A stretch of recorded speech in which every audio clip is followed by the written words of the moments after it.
UKLO 1 year masters. No IELTS required up to 5 years visa. High visa success rate. అంటే ఒక్కటి doubt ఈవిడ ఒట్టులతో సరిపెట్టుకుందని ఆయన కూడా అట్లా చేస్తున్నాడా లేదంటే అప్పుడే లీగల్ గా ఇందులో పెద్ద లీగాలిటీ వెతుక్కున్నాడు ఆయన. నేను ఒట్టేసింది ఎవరిని? ఏ అనే వ్యక్తి. ఏ అనే వ్యక్తితో అక్రమ సంబంధం పెట్టుకోను అని. నువ్వు కూడా నన్ను హెరాస్ చేయకు. ఈవిడ ఒట్టేసింది ఎందుకు? ఆ అక్రమ సంబంధం ఏ అనే వ్యక్తి ఎవరితో అయితే ఒక అమ్మాయి ఉందో ఆవిడతో కంటిన్యూ అయితే కనుక నేను తిడతాను, కంటిన్యూ అవ్వకపోతే వదిలేస్తాను అని. ఇవన్నీ ఎందుకు అంటే పిల్లల కుటుంబాలు సర్వనాశనం అవ్వకుండా ఉండడానికి. పిల్లల కుటుంబాల కోసం ఈవిడ అడ్జస్ట్ అవుతూనే వచ్చింది. ఈ 10 ఏళ్ల నుంచో ఈ 5 ఏళ్ల నుంచో వేరే ఆప్షన్ అదేనమ్మా. ఒక్క నిమిషం అండి, ఒక్క నిమిషం అమ్మ మీరు బాధపడకండి అమ్మ, కాసేపు వినండి, లాస్ట్ లో మాట్లాడతాం మీతో. మీ కేసు అనాలిసిస్ చెప్తున్నాను, మన వాళ్ళకి తెలియాలి కదా మీరు ఎంత కష్టపడ్డారు ఏంటి అని. సో ఇది ఎంతలా అయిపోయిందంటే ఆవిడ సైకలాజికల్ డిప్రెషన్లోకి వెళ్ళిపోయింది. ఆవిడ పట్టించుకుంటున్న వాళ్ళు ఎవరూ లేరు.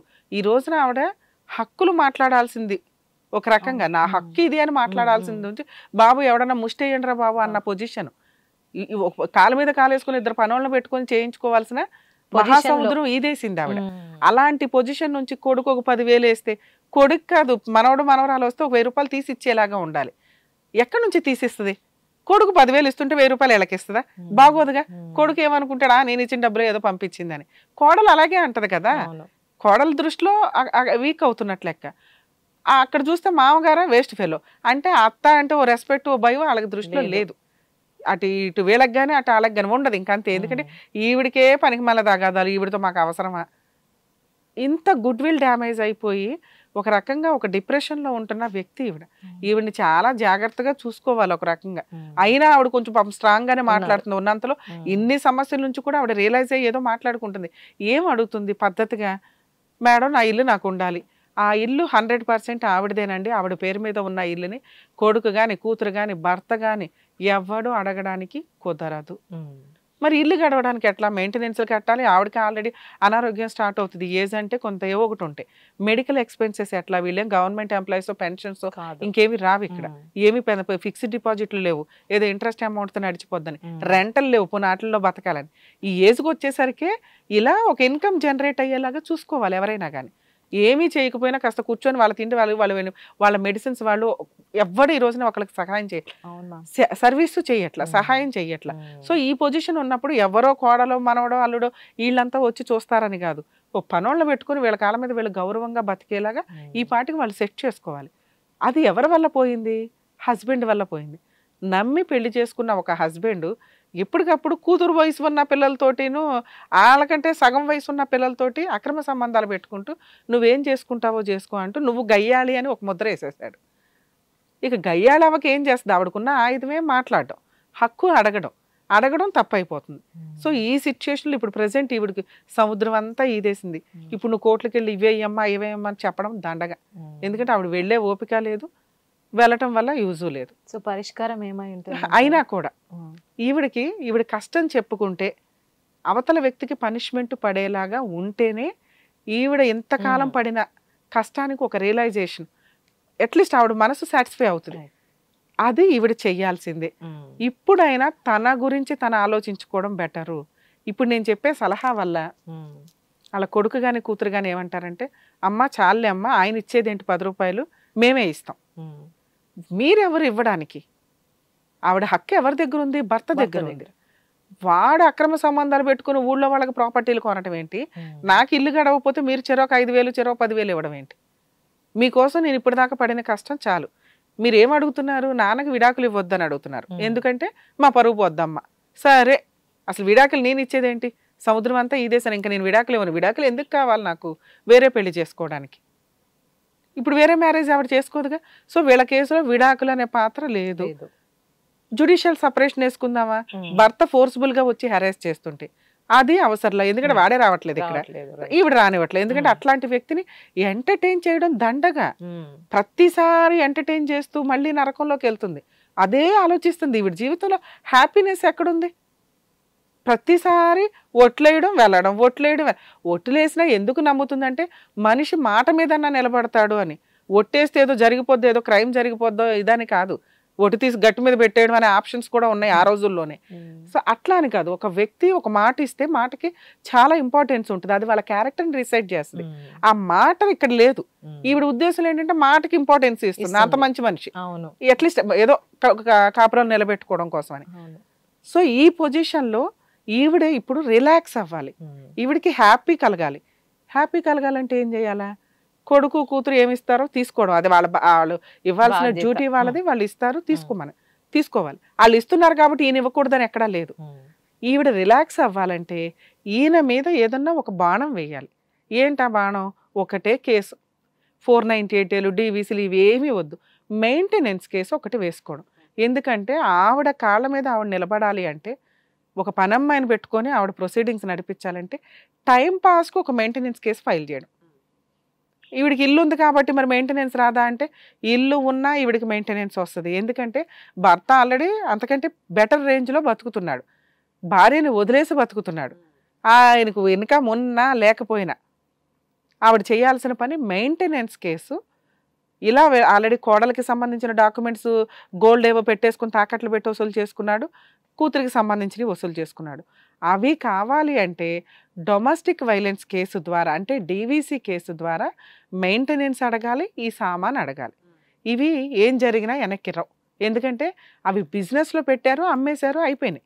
ఇది సాక్ష్యం చెప్పడం వల్ల, అంటే కూతురు కోడలు వచ్చే సాక్ష్యం చెప్పడం వల్ల ఈవిడ కేసు చాలా స్ట్రాంగ్ అవుతుంది. ఆయనకి ఏదైనా ప్రాపర్టీస్ ఉంటే అవి వసూలు చేసి ఇవ్వకపోయినా ఆ రేంజ్ ఆఫ్ వాల్యూతో కాంపెన్సేట్ రూపంలో చేస్తారు. అర్థమవుతుందా? లేదా ఈ కేసు అమ్మ వీళ్ళంతా ఒక గూడుపుటాని అయిపోయారు అనుకొని ఆయనే సెటిల్మెంట్కి వచ్చి ఈవిడికి ఏమన్నా మంత్లీ ఇంత ఇస్తానని కోర్టు ముందు ఒప్పుకోవడానికి అవకాశం ఉంది. ఈ మ్యాటర్స్ ఎక్కువ కాలం కోర్టులో తిరగవండి, ఎందుకంటే గుడ్ విల్కి సంబంధించినవి కాబట్టి. ఈవిడ కొంచెం ధైర్యం చేస్తే, ఒకటి ఈవిడికి మానసిక ప్రశాంతత చాలా ఇంపార్టెంట్. అర్రే నేను ఈ కేసు వేసి నా హక్కు నేను వాడుకోగలుగుతున్నాను అని ఆవిడ రియలైజ్ అయిన రోజు కరెక్ట్ డెసిషన్స్ తీసుకుంటుంది. ఎంతసేపు ఈవిడ లైఫ్ని లీడ్ చేస్తున్న వాళ్ళంతా కొడుకు కూతురు అల్లుడు మా కోడలు లేకపోతే భర్త వీళ్ళే లీడ్ చేశారు, ఆవిడ లైఫ్ ఎప్పుడు ఆవిడ నడిపించుకోవాలి. సో ఇక్కడ ఈవిడ తీసుకోవాల్సిన డెసిషన్, ముందు తనకి కోపం తగ్గాలి, ఆ బాధ తగ్గాలి. అంటే డొమెస్టిక్ వైలెన్స్ కేసు అతని మీద ఫైల్ చేస్తే పరువు కోసం ఆలోచిస్తూ ఉంటాడు ఆ వ్యక్తి. చేసేయన్నీ తెంగర పనులు చేసుకుంటూ వెళ్తున్నాడు కానీ పరువు కోసం ఆలోచిస్తాడు కాబట్టి సెటిల్మెంట్కి రావడానికి అవకాశం ఉంది. ఈవిడ కోపం కాస్త చల్లారుతుంది. ఒరే నా హక్కుతో నేను నా కాళ్ళ దగ్గరికి తీసుకొచ్చాను, ప్రతిసారి పెద్ద మనుషులో వీళ్ళు ఉండి పంచాయతీ చేయడమే సరిపోతుంది ఇక్కడ. ఈసారి ఆవిడే ఇండివిజువల్గా లేదు సెటిల్మెంట్ చేసుకోవడం ఇష్టంలే.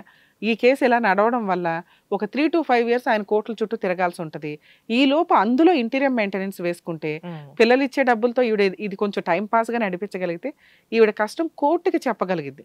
ఇప్పుడు మనం ఏదో టీవీ షోకి పిలిచి మ్యాటర్ గబగబా సెటిల్ చేసినా అతను రాడు, రియలైజ్ అవ్వడు.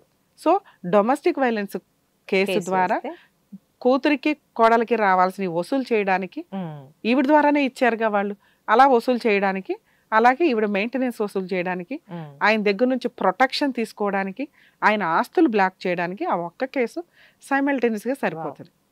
సో అదొక్క కేసు వేసుకోవడం వల్ల ముందు ఈవిడ రిలాక్స్ అవుతుందని నా ఉద్దేశం. సూపర్ అండి. అమ్మ వినండి అమ్మా, మీ కేసులో ఇప్పటికిప్పుడు ఫోన్ చేసా ఇంకొకటి చేసి మీ ఆయన్ని మార్చడం కానీ, మీ ఆయన అమ్మాయిని వదిలేసి మీ దగ్గరికి రమ్మని చెప్పడం కానీ, ఆయన రియలైజ్ అయిపోయి మీ వాల్యూ తెలుసుకొని రావడం కానీ జరగదు.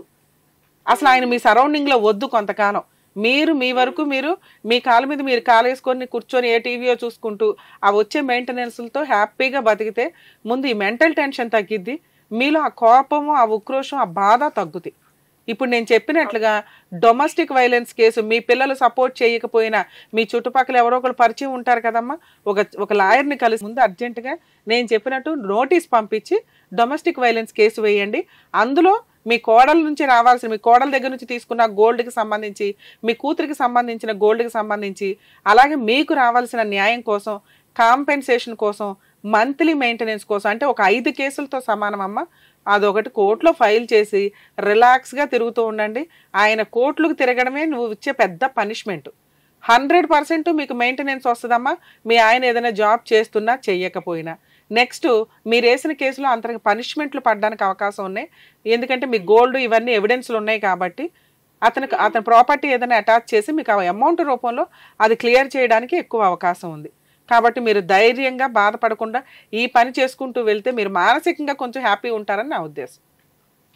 ఉంటున్నా మేడం. అట్లానే బాబు ఇప్పుడు మా గురించి ఆలోచించి బాబుకి హెల్త్ బాగోట్లేదు మేడం. అందుకేనమ్మా నువ్వు కూడా కొంచెం ఇబ్బంది పడకుండా ఉండాలి అంటే మీరు కొంచెం ఇప్పుడు నేను చెప్పిన వేలో ప్రొసీడ్ అయితే కనుక మీకు 100% న్యాయం జరిగిద్ది. మీరు ఇలాగే కొంత వెళ్ళండి అని నా ఉద్దేశం. ఎందుకంటే ఇలా బాధపడడం వల్ల యూజే ఉండదు మీకు. సరేనా? నీకేం చెప్పానమ్మా, మీకేం చెప్పాను? మీరు కేసు వేయడం వల్ల మీ అబ్బాయి మాటో మీ అమ్మాయి మాటో కాదు, మీరు వేస్తున్నది విడాకుల కేసు కాదు, జ్యుడిషియల్ సపరేషన్ కాదు, ఆస్తుల వాటా కాదు. నువ్వు ఇప్పుడు హ్యాపీగా ఉండాలి అంటే ఈ కేసు వేయాల్సిందే. వేస్తేనే నీకు రిలాక్సేషన్ వస్తుంది. లేకపోతే ఎప్పటికీ మీకు రిలాక్సేషన్ రాదు. మీరు న్యాయం గురించి చెప్పట్లా, రిలాక్సేషన్ గురించి చెప్తున్నా ఫస్ట్. అది ముందు నీకు స్టార్ట్ అయితే నీ న్యాయం నీకు ఆటోమేటిక్ గా వస్తుంది. సరేనా? ఆల్ ది బెస్ట్ అమ్మా, జాగ్రత్త. సో మేడం, అసలు నిజంగా ఈ ఎపిసోడ్కి అవ్వదేమో అనుకున్న ఈ సిరీస్ నిజంగా చక్కటి పరిష్కారం ఇచ్చారు. ఆవిడ అది అర్థం చేసుకుంటే ఆవిడ లైఫ్కి ప్రశాంతతకి చాలా ఇంపార్టెంట్ ఇప్పుడు. కాబట్టి మీ యొక్క సజెషన్ ఆవిడ తీసుకోవాలని కూడా నేను మనస్ఫూర్తిగా కోరుకుంటున్నాను. Thank you so much.